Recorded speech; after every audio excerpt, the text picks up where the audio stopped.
यदि आपके यहाँ पर दो पावर सप्लाई आ रहे हैं, मेन पावर सप्लाई और जनरेटर पावर सप्लाई, यह पावर सप्लाई आपका यूपीएस पावर सप्लाई भी हो सकता है, इन्वर्टर पावर सप्लाई भी हो सकता है, या सोलर पैनल सप्लाई भी हो सकता है, या फॉर एग्जांपल आपके यहाँ पर कोई दो फेज़ आ रहे हैं। अब आप चाहते हैं जैसे ही आपकी मेन पावर सप्लाई ऑफ हो तो आपके लोड ने automatically stand by power supply पर रन करना चाहिए। देखिए स्टैंड बाय पावर सप्लाई पर रन कर रहा है। जैसे ही मेन पावर सप्लाई ऑन होती है आपके लोड ने ऑटोमेटिकली मेन पावर सप्लाई पर रन करना चाहिए। दैट मीन्स जब तक आपकी मेन पावर सप्लाई ऑन रहेगी आपका लोड मेन पावर सप्लाई पर रन करेगा। जैसे ही मेन पावर सप्लाई ऑफ होगी आपका लोड जनरेटर पावर सप्लाई पर रन करेगा।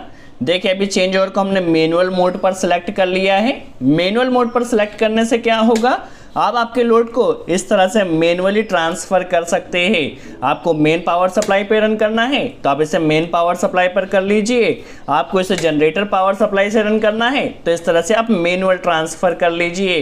तो इस चेंज ओवर के ज़रिए आप लोड को ऑटो में भी रन कर सकते हैं और मैनुअल में भी रन कर सकते हैं। तो चलिए वीडियो स्टार्ट करते हैं और सबसे पहले हम सेटअप समझ लेते हैं किस तरह से हमने सेटअप बनाया है। तो सबसे पहले आप देख सकते हैं यह हमारे पास एक मेन एनर्जी मीटर है जो कि मेन पावर सप्लाई का मीटर है। यह हमारे पास स्टैंड बाय कोई भी पावर सप्लाई आ रही है तो स्टैंड बाय पावर सप्लाई के लिए हमने यहाँ एक एनर्जी मीटर लगाया है। आपके यहाँ कोई भी एमसीबी हो सकती है। ये हमारे पास एक ऑटोमेटिक चेंज ओवर स्विच है जो कि CNC कंपनी के द्वारा बनाया गया है। यह हमारे पास डिस्ट्रीब्यूशन बोर्ड है जिसमें हम 4 रूम के लिए किस तरह से वायरिंग की जाएगी समझ लेते हैं। देखिए ऑटोमेटिक चेंज ओवर स्विच का जो आउटपुट रहेगा वो इस एमसीबी में आएगा जिससे हमें शॉर्ट सर्किट प्रोटेक्शन मिलता है। और यह हमने एक RCC भी लगाया है जिससे हमें अर्थ फॉल्ट प्रोटेक्शन मिलता है। यदि किसी को शॉक भी लगता है तो उस कंडीशन में RCC भी ट्रिप हो जाएगी। और 4 रूम के लिए हमने 4 अलग अलग MCB लगाया है। सबसे पहले हम इस एनर्जी मीटर का कनेक्शन कर लेते हैं, फिर किस तरह से इस ऑटोमेटिक चेंज ओवर स्विच का कनेक्शन होगा समझ लेंगे। देखिए इस एनर्जी मीटर में 1 नंबर पर हमें लाइन कनेक्ट करना है और 3 नंबर पर हमें न्यूट्रल कनेक्ट करना है। 2 नंबर से हमें लाइन का आउटपुट मिलेगा और 4 नंबर से हमें न्यूट्रल का आउटपुट मिलेगा। देखिए इनपुट पावर सप्लाई का फेज़ हमने 1 नंबर पर कनेक्ट किया है और न्यूट्रल 3 नंबर पर कनेक्ट किया है। ठीक है, आप एनर्जी मीटर में कनेक्शन पहले चेक कर लीजिए। वीडियो में आगे बढ़ने से पहले एक इम्पॉर्टेंट इन्फॉर्मेशन आप सभी के साथ शेयर करना चाहूँगा। क्या आपको पता है टेस्ला इंडिया आ रही है और टेस्ला को चाहिए स्किल्ड इंजीनियर्स। तो ऐसे ही स्किल्ड इंजीनियर्स रेडी करने के लिए अनअकैडमी इस वीकेंड एक फ्यूचरिस्टिक वर्कशॉप लेकर आया है। यदि आप मैकेनिकल, सिविल, इलेक्ट्रिकल या इलेक्ट्रॉनिक्स इंजीनियर्स है तो यह वर्कशॉप आपके लिए है और यह वर्कशॉप एकदम फ्री ऑफ कॉस्ट होने वाली है। मैकेनिकल इंजीनियर्स के लिए engineering behind self driving cars, electrical and electronics engineers के लिए रोबोटिक ऑपरेटिंग सिस्टम, साथ ही साथ सिविल इंजीनियर्स के लिए seismic design using STAAD Pro ETABS workshop conduct की जाएगी। क्या आप तैयार हैं लेटेस्ट टेक्नोलॉजी के बारे में सीखने के लिए और फ्यूचर अपॉर्चुनिटीज़ के लिए रेडी होने के लिए? सो देर किस बात की है। इस वीकेंड जो वर्कशॉप कंडक्ट की जाएगी वो 13 अगस्त को कंडक्ट की जाएगी और दोपहर 12 बजे से वर्कशॉप स्टार्ट होगी। सो देर किस बात की है, अपने मोबाइल फ़ोन में अभी ही रिमाइंडर भर लीजिए।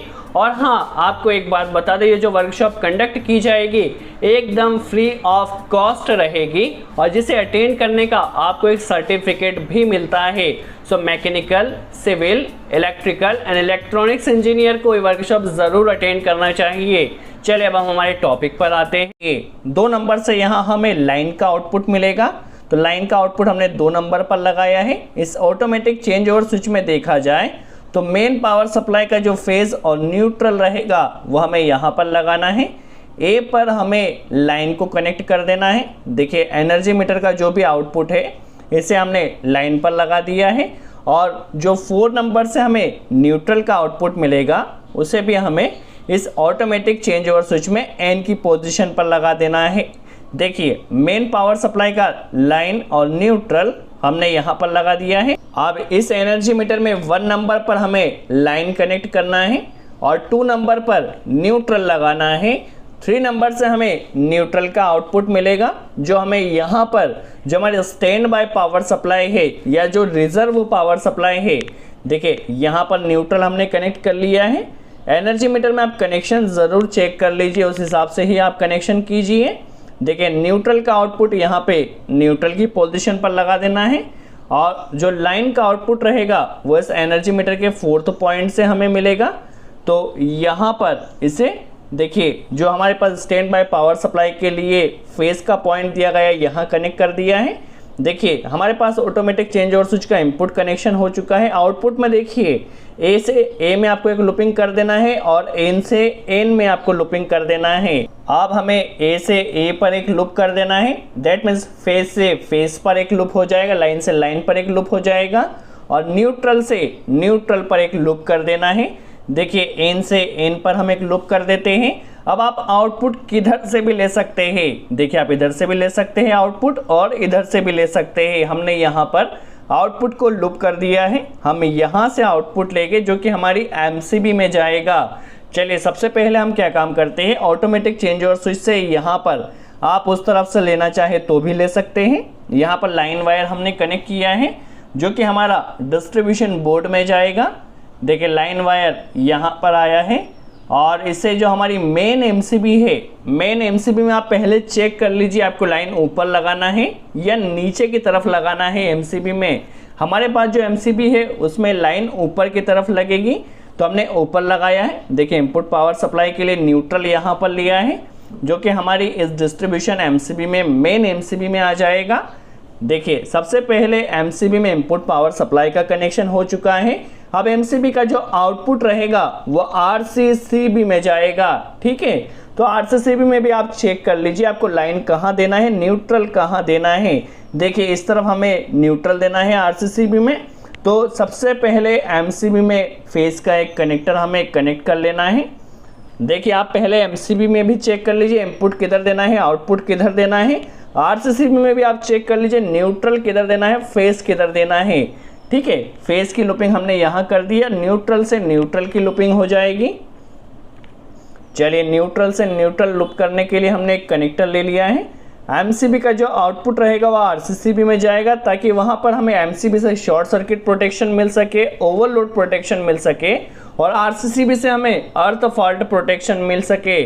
चलिए अब जो न्यूट्रल का आउटपुट रहेगा वो यहाँ पर जो न्यूट्रल लिंक या न्यूट्रल जो चैनल लगाई गई है यहाँ पर कनेक्ट कर देना है ताकि आपके घर में आपको जितनी भी जगह न्यूट्रल लेकर जाना हो आप यहीं से ले जा सकते हैं। देखिए न्यूट्रल को हमने कनेक्ट किया और इसे यहाँ न्यूट्रल लिंक में लगा दिया है, ठीक है। अब न्यूट्रल का जो भी आउटपुट रहेगा वो यहाँ से जाएगा, सिंपल सा कॉन्सेप्ट है। अब जो लाइन का आउटपुट रहेगा वो हमारे पास एमसीबी में आएगा और जितनी भी हमने एमसीबी लगाई है सब में लूप किया जाएगा। किस तरह से कनेक्शन होगा समझ लेते हैं। सबसे पहले देखिए लाइन के लिए हमने एक कनेक्टर लिया है और इसे आप किसी भी एमसीबी में इनपुट साइड पर लगाना है। फिर से एक बार इनपुट साइड पर लगाना है, आप किसी भी एमसीबी पर लगा दीजिए इनपुट पर और वहाँ से आपके पास जितनी भी एमसीबी है सभी में आपको लूप कर देना है, ठीक है। हमने लूपिंग के लिए एक कनेक्टर कनेक्ट कर लिया है। देखिए आप किसी भी एमसीबी में इनपुट लगा दीजिए, यहाँ से हमारे पास जितनी भी एमसीबी है सभी एमसीबी में इनपुट का कनेक्शन यहाँ पर हमें लूप कर कर फेस को कर देना है। देखिए थर्ड रूम की एमसीबी में भी यहाँ पर अभी हमारा फेज आ चुका है। जैसे ही एमसीबी को ऑन किया जाएगा तो फेज इस एमसीबी के थ्रू कंट्रोल होगा और न्यूट्रल हम न्यूट्रल लिंक से डायरेक्ट ले जाएंगे। देखिए चारों एमसीबी का कनेक्शन हो चुका है। अब 4 रूम के लिए हमने 4 बल्ब लगाए हैं, ठीक है। नॉर्मली एमसीबी का जो आउटपुट रहता है वो सबसे पहले स्विच बोर्ड में जाता है और स्विच बोर्ड से आपका लोड कंट्रोल होता है। तो समझाने के लिए यहाँ पर हमने 4 बल्ब आपको लगाए हैं, ठीक है। यहाँ से न्यूट्रल फर्स्ट रूम के लिए आपको लेकर जाना है और फर्स्ट रूम में स्विच बोर्ड में जहाँ भी आपको न्यूट्रल लगाना है लगा दीजिए। यहाँ से फर्स्ट एमसीबी से देखिए फर्स्ट एमसीबी से जो आपका फर्स्ट रूम है वहाँ पर आपको सप्लाई लेकर जाना है, वो जो कि सबसे पहले स्विच बोर्ड में जाएगी, जिसे आप यहाँ से इस एमसीबी के ज़रिए स्टार्ट एंड स्टॉप कर सकते हैं। देखिए फेज वायर को यहाँ पर हमने समझने के लिए बल्ब लगाया है तो हम बल्ब में कनेक्ट कर लेते हैं, ठीक है।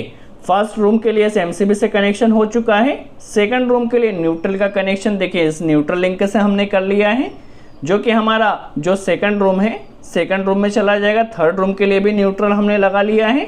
देखिए सभी रूम में अभी हमने न्यूट्रल कनेक्ट कर दिया है।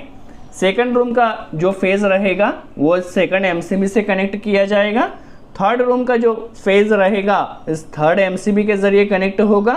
देखिए जो फेज़ है हमने हर रूम के लिए अलग अलग लगाया है और जो न्यूट्रल है उसे न्यूट्रल लिंक से हम लेकर गए हैं, ठीक है। दैट मीन जो फेज़ रहेगा वो एमसीबी के ज़रिए कंट्रोल हो रहा है।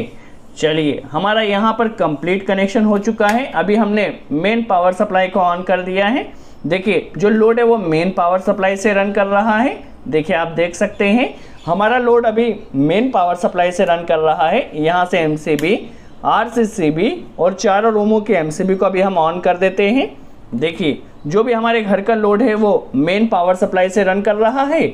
जैसे ही मेन पावर सप्लाई ऑफ होगी, ठीक है, मेन पावर सप्लाई के ऑफ होते ही हमारे लोड ने ऑटोमेटिकली देखिए जनरेटर पावर सप्लाई पर शिफ्ट हो गया है।